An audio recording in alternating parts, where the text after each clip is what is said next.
Оптимизмот на премиерот Зоран Заев за македонските интеграции спласна, ама јавноста не дозна што понуди Унијата во пакетот што им беше доставен и на Скопје и на Софија.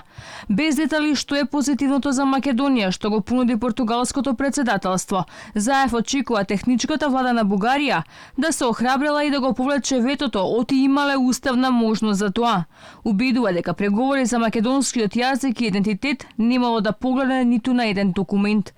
Мене ми е важно да се охрабрат заради тоа што уставно имат можност и за време на техничка влада да донесат одлука. Тоа што го очекуваме. Но секако едно знам, треба да работиме, треба да ги осигураме двете страни дека се окей, спокојни во тоа што го поставуваме на маса и за што се договараме, затоа што на крајот на денот сето тоа треба да отвори уште подобри перспективи за соработка. Знаете дека сме внимателни во образлагањето на самиот документ. Рековме тоа што е дозволиво да се каже.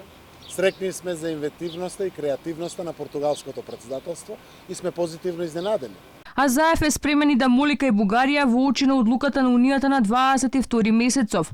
Убеден бил дека ако ги помоли како што вели нашите браќа бугари, ќе успел да ги промени нивните европски размислувања и веќе на 23 да се одржи меѓувладината седница. Официјална Софија пак бара гаранции за евентуалното зелено светло за пристапување на Македонија во Унијата. Морало да бидат убедени оти процесот на проширување ќе биде ефикасен, стабилен и неповратен. Аз виждам отваряне на перспектива. Врз основа на овој пристап гледам отворање перспектива за интензивно продолжување на диалогот, за развој на релевантни патокази, релевантни документи и на сите други структурни нивоа, што ќе ги даде соодветните гаранции за нас, особено за да бидеме убедени дека процесот на проширување ќе биде ефикасен, стабилен и неповратен.